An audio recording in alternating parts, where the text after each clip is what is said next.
नमस्कार। आप देख रहे हैं स्पेशल कवरेज न्यूज और मैं हूं आपके साथ शिव कुमार। आज दिल्ली के रामलीला मैदान में कांग्रेस ने वोट चोरी के खिलाफ एक बड़ी रैली का आयोजन किया है।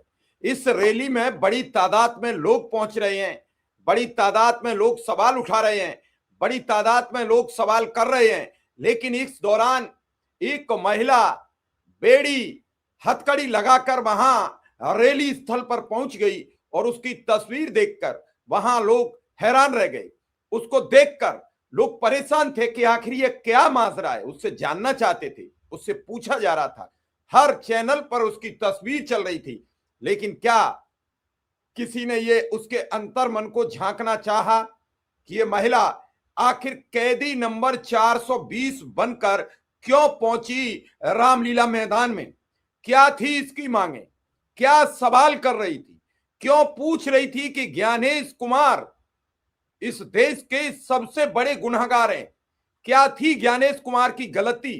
क्यों ज्ञानेश कुमार पर यह महिला फायर थी, नाराज थी? क्या कमियां दिख रही थी? आखिर चुनाव में क्या दिक्कतें? बार बार वोट चोरी का आरोप लगा रही थी, कह रही थी इस देश में चुनाव ज्ञानेश कुमार की देखरेख में हो रहे हैं। ज्ञानेश कुमार जिसे चाहेंगे वो जीत जाएगा, जिसे नहीं चाहेंगे वो नहीं जीतेगा। ये सारी बातें इस महिला ने 1 मिनट के वीडियो में, 1.5 मिनट के वीडियो में सब कुछ बता दिया है। मैं वो वीडियो भी दिखाऊंगा, सब कुछ समझाऊंगा, रैली का पूरा जायजा बताऊंगा, कितनी भीड़ पहुंची है, कितनी भीड़ पहुंचने की अभी उम्मीद जताई जा रही है। 2 बजे के आसपास राहुल गांधी मंच पर पहुंचेंगे, उनके साथ प्रियंका गांधी होंगी, सोनिया गांधी होंगी और पूरे प्रदेशों के मुख्यमंत्री, पूर्व मुख्यमंत्री होंगे। पूरे लोग इंदिरा भवन में लंच करके रैली स्थल की ओर निकलेंगे। तो फिलहाल इस महिला का वो वीडियो सुनिए। उससे पहले मेरी आपसे गुजारिश है कि अगर ऐसी खबरें जानना चाहते हैं, क्या है सच्चाई, क्या है असलियत, तो फिर इस चैनल को सब्सक्राइब करिए, हमें हौसला दीजिए और सुनिए एक से एक अच्छी खबरें, बेखौफ खबरें जो आपको सब जगह नहीं मिलती हैं। तो सुनिए क्या कहा इस महिला ने। यहाँ वोट चोरी हो रही है, रामलीला मैदान में पहुंचे आप लोग, इस तरह से आई हैं, क्या कहेंगे आप? देखिए, आज भारत देश की जनता की निगाहों में सबसे बड़ा अगर कोई गुनहगार है तो कैदी नंबर 420 ज्ञानेश कुमार है। तो आज मैं यहाँ पर खुद ज्ञानेश कुमार का कैरेक्टर इसलिए प्ले कर रही हूँ महिला कांग्रेस की ओर से, क्योंकि ये जो जनता है इनके साथ धोखा हुआ है। वोट चोरी केवल वोट चोरी नहीं है, ये पेपर लीक की चोरी है, ये महिला अपराध की चोरी है, ये महंगाई की चोरी है, ये बढ़ते टैक्स की चोरी है, ये हर तरीके से जनता को लूटने की चोरी है।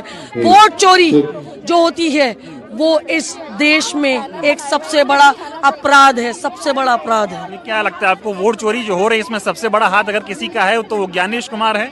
ज्ञानेश कुमार जिसके इशारों पे नाच रहे हैं, तो ज्ञानेश कुमार की अक्ल अभी भी ठिकाने आ जानी चाहिए कि उनको समझना चाहिए कि अभी अगर वो नहीं सुधरे तो यही जनता उनके गले में बेड़ियां डाल करके पूरे चौक चौक पर के घुमाएगी। नहीं, सवाल पूछा जाता है चुनाव आयोग से, ज्ञानेश कुमार तो कुछ बोलते नहीं है, जवाब बीजेपी देती है, इस पे क्या कहेंगे? देखिए, ज्ञानेश कुमार जो है वो चुनाव आयोग के हैं, बराबर है। तो चुनाव आयोग बन गया है मोदी आयोग। तो अब आप समझ जाइए, सवाल चुनाव आयोग से, जवाब संदीप पात्रा देते हैं, सवाल फिर चुनाव आयोग से, जवाब स्मृति ईरानी देती। तो जिस तरीके से ठेकेदारी कर रखी उन लोगों ने, तो हम महिला कांग्रेस की ओर से अब ये बिल्कुल भी बर्दाश्त नहीं करेंगे। आपने सुना क्या तेवर हैं इस महिला कार्यकर्ता के? कह रही हैं कि हम किसी भी कीमत पर अब किसी की बात नहीं सुनेंगे। रामलीला मैदान में बड़ी तादाद में हुजूम उमड़ा है।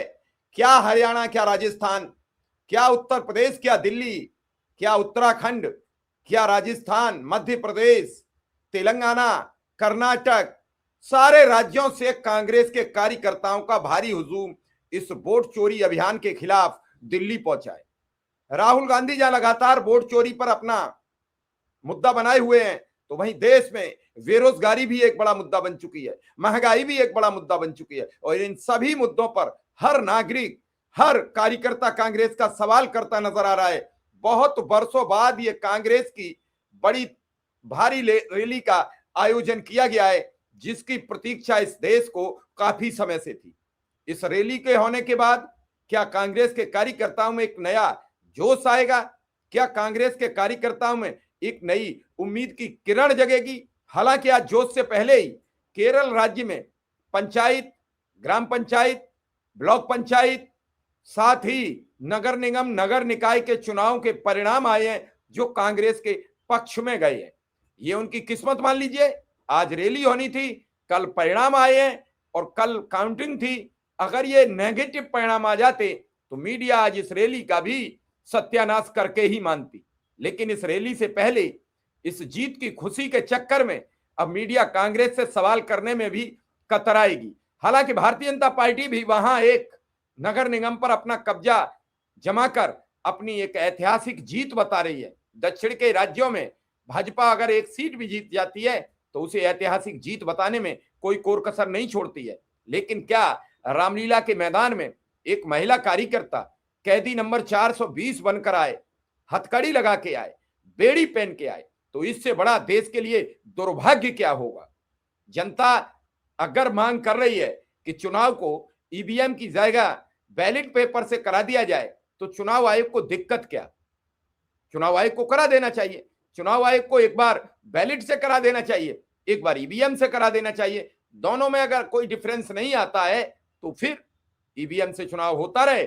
इस देश की जनता का जो भय है, इस देश की जनता के मन में जो विकार है, इस देश की जनता के मन में जो दुर्भावना है, वो खत्म हो जाएगी और इसमें चुनाव आयोग का कोई नुकसान भी नहीं होगा।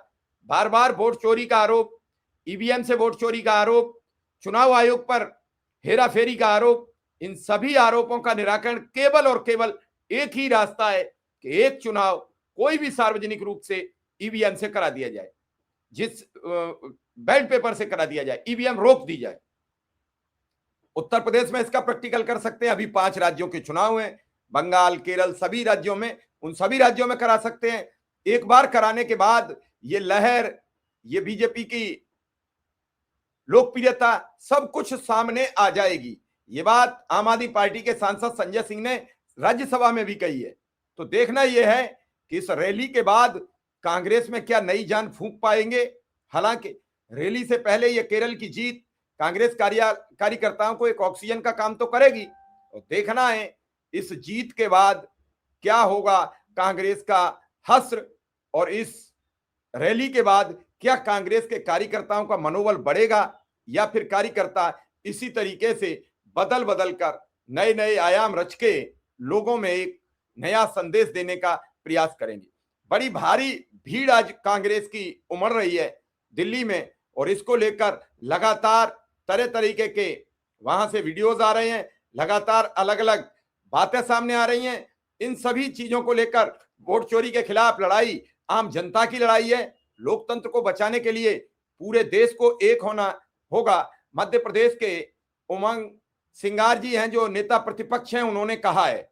इसी पर अनिल जयहिंद जो कांग्रेस को अभी पिछड़ा वर्ग आयोग के चेयरमैन हैं, उन्होंने कहा है कि बाबा साहेब ने देश को संविधान दिया, उसमें सभी को वोट का अधिकार है, सम्मान और भागीदारी मिली है। लेकिन नरेंद्र मोदी जब जनता से हक छीनने की कोशिश में है, देश को पीछे धकेलने में जुटे हुए हैं, राहुल गांधी जी लोगों के हक बचाने की लड़ाई लड़ रहे हैं।